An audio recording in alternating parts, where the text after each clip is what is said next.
வேத புஸ்தகத்தில் வாசிக்கிற போது ஆதியாகமத்தினுடைய புஸ்தகம் 3வது அதிகாரம் 19வது வசனத்தை வாசிங்க. நீ பூமியிலிருந்து எடுக்கப்பட்டபடியால் நீ பூமிக்கு திரும்ப மட்டும் உன் முகத்தின் வேர்வையில் ஆகாரம் புசிப்பாய், நீ மண்ணாய் இருக்கிறாய், மண்ணுக்கு திரும்புவாய் என்றார். நான் இப்போ ஒரு கேள்வி கேட்கிறேன். ஏன் இதுவரைக்கும் ஆதாம் மண்ணுன்னு தெரியலையா கடவுளுக்கு? அவர் மண்ணுல இருந்து தானே அவனை எடுத்தாரு. ஆனா அவனை மண்டா பாதிக்கல.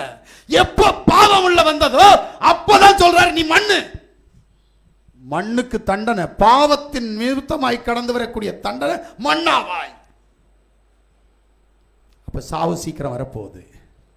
நீ மண்ணுக்கு போக போறாய். புழுதி ஒன்ன சாப்பிட போகுது. யோசித்து பார்த்தீங்களா? ஆதாமுக்கே கொடுத்தார். ஆதாம் யாருன்னு உங்களுக்கு தானே தெரியும், கடவுளுடைய குமாரன். அவனுக்கே இந்த தண்டனைனா நீ யாரு? புறஜாதி. நீயும் நானும் புறஜாதி. புறஜாதியா இருந்த நாம் நாய்க்குட்டிக்கு சமமானவர்கள், காட்டொளிவ மரம். அப்படிப்பட்ட ஒன்னையும் என்னையும் அவருடைய இரத்தத்தால் கழுகி சுத்திகரித்து ஒலிவ கன்றுகளாய் மாற்றி இருக்கிறார். ஒலிவ கிளைகளாய் மாற்றப்பட்டிருக்கிறோம். நாய்க்குட்டியாய் இருந்த ஒன்னை ஆட்டுக்குட்டியாய் மாற்றி இருக்கிறார். இந்த நன்றி கூட நமக்கு இல்லை. யோசிக்கிறீங்களா? யாவுடைய சமூகத்தில் யாவுடைய சத்தத்தை கேட்டுக்கொண்டிருக்கிற தேவ ஜனமே, ஏவாள் மூலமாய் ஏவாளுக்கும் ஆதாமுக்கும் பாவம் உள்ளே நுழைந்தது. ஆனபடினால் அவர்களுக்கு தண்டனை வந்தது. இன்றைக்கு நீ பாவம் செய்துவிட்டு மன்னிப்பு கேட்டால் மன்னிப்பு கொடுத்துருவார் என்கின்ற ஒரு நப்பாசை கேரளம். காரணம் என்ன? பழைய ஏற்பாட்டிலே சொல்லப்பட்டிருக்கிற ஒரு வசனம், ஒருவன் தவறு செய்தால் அதை நீதிமான் என்று பெயர். பாவம் செய்தவனுக்கு நீதிமான் என்று பெயர். அதான் அதிலே அதிசயம். பாவத்தை செய்வார்களாம், செய்தவர்கள் தன்னை நீதிமான் ஆக்கிக் கொள்வார்களாம். ஆனபடினால் நீதிமான் செய்த பாவம் 70 முறை மன்னிக்கப்படுமாம். நினப்பு பிளப்பு கெடுக்கும். அப்ப புதிய ஏற்பாட்டில் யாசுவா வந்து ரத்தம் சிந்தி அடிக்கப்பட்ட பிறகு சொன்ன வசனம் நமக்கு வேண்டாமா? ஒரு முறை பிரகாசிக்கப்பட்டு பரம ஈவை ருசி பார்த்த பின்பு, அத பரிசுத்தாவியை பெற்று ருசி பார்த்த பின்பு மறுதலித்து போனவர்கள் மறுபடி புதுப்பிக்க கூடாத ஒரு காலகட்டம் உண்டு. அப்ப பழைய ஏற்பாட்டில் சொன்ன காரியம் இங்க புதிய ஏற்பாட்டில் என்ன செஞ்சிச்சு? அது யாருடைய பாவம் மன்னிக்கப்படும் சொன்னார்? அது வேண்டாமா? நீ பாவி இல்லவா? நீ தேவ சமூகத்தை விட்டு தூரம் போகிறவன் அல்லவா? உன்னையா தேவன் நீதிமான் என்று சொன்னார்? நீதிமான் யாருன்னு தெரியுமா?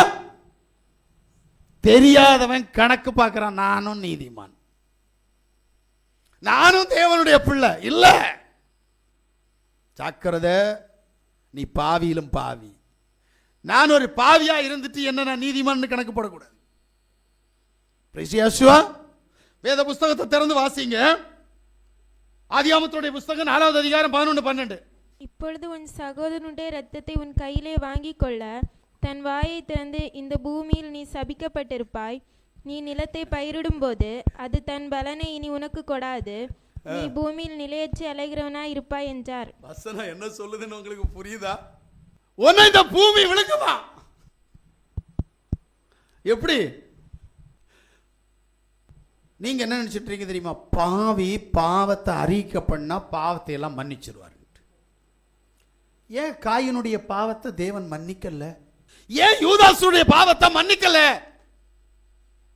ஏன் சிம்சோனுடைய பாவத்தை மன்னிக்கல?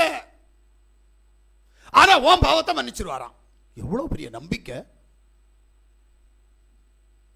இப்படிதான் நம்ம பேசிட்டு இருக்கிறோம். அறிக்கை பண்ணி விட்டுட்டப்பா அவரும் மன்னிச்சிருவாரு, நம்ம பரவாயில்ல தப்பிடலாம். இல்ல, நீ கை வச்சிருக்கிற இடம் வேற. இந்த இடத்துல நீ கையை வச்சிட்டேனாலே ஒன்னு நீ தற்காத்து கொண்டுதான் ஆகணும். இப்பிரபஞ்சத்தின் அதிபதி உன்னிடத்தில் கடந்து வரக்கூடாது.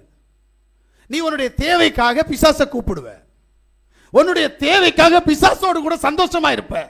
உன்னுடைய தேவைக்காக தேவனை கூப்பிட்டா வந்துருவாரா? வருவாரா? கண்டிப்பா வர மாட்டார். அவர் உன் கிரியைகளை பார்க்கிறார். வெளிப்படத்தில் சொல்றார், நீ மேல போற நேரம் உன்னோடு கூட உன் கிரியைகள் தான் கடந்து போமா. நீ சம்பாதிச்ச சொத்து சுகம் வராது, உன் பிள்ளை குட்டி வராது, உன் புருஷன் பொண்டாட்டி வரமாட்டா, உன் தாய் தோப்பம் வரமாட்டாங்க. ஆனா நீ செய்த கிரியைகள் உன்னோடு கூட கடந்து வரும். அப்ப அந்த கிரியை உன்னை என்ன அடையாளப்படுத்தும்? முதல்ல சொல்லுங்க. யோசுவா, காயினுக்கு கொடுத்த தண்டனையை விடவும் மேலான ஒரு தண்டனை உனக்காகவும் காத்திருக்கிறது, மறந்து விடாதே. அவன் பாவத்தின் தண்டனை நீ என்ன நினைச்சிட்டு இருக்கிற? நிசாரமா கொடுத்தார் தெரியுமா? நீ அலைந்து தெரிவாய். இதைத்தான் நான் உங்களுக்கு சொல்லிட்டு இருக்கிறேன். சுகமா வீட்டில் தங்க முடியாது, நீ அலைந்து தெரிவாய். எனக்கு வேதம் தான் சாட்சி. அவர் சொல்ற தீர்க்க தரிசனமாக இருந்தாலும் சரி, அவர் சொல்ற அதிசயமாக இருந்தாலும் சரி, அது வேதத்தினுடைய ஊடா இருக்கணும். அதை மிஞ்சி போறதுக்கு என்கிட்ட பேங்க்ல பணம் இல்லை, உனக்கு பேங்க்ல பணம் போட்டு தரதுக்கு. என்கிட்ட கர்ச்சிப்பு இல்லை, உண்மையிலே கொண்டு வரல உங்ககிட்ட கொடுக்கறதுக்கு. ஏன்னா கைக்குட்டையால் அற்புதம் செய்யறதுக்கு என்கிட்ட இல்லை, பேங்க்ல பணம் வர்றதுக்கு இல்லை, என்கிட்ட சிடி கூட இல்லை நான் பரலோகத்திலேருந்து வாங்கிட்டு வர்றதுக்கு. நல்லா புரிஞ்சுக்கிடுங்க. எனக்கு தெரிஞ்சதெல்லாம் என்னிடத்தில் இருக்கிற வேதம், வேதத்தின் ஆழம், வேதத்தின் அர்த்தம், வேதத்தின் சத்தம், வேதத்தின் எச்சரிப்பு. இது மட்டும்தான் என்கிட்ட இருக்கு. வேற எதையும் என்ன கொடுக்க முடியாது. ஆனா தேவன் என் மூலமாய் கொடுக்கிற எச்சரிப்பின் சத்தத்தின் ஆழம் அவருடைய சமூகத்திலிருந்து ஆசீர்வாதங்களை கொண்டு வரும். இந்த எச்சரிப்பின் சத்தத்திற்கு நீ செவி கொடுத்தால் நிச்சயமா நீ கைவிடப்பட மாட்ட. ஆனா நீ வேதம் சொல்லுச்சுல்ல, நீ வேத வசனத்துக்கு இடறுவதற்காகவே உன்னை வைக்கப்பட்டிருக்கின்ற. அப்படி இருந்தா ஒரு நாளும் நீ நித்திய ஜீவனை சுதந்திரித்துக் கொள்ள முடியாது. அல்லேலூயா, அல்லேலூயா.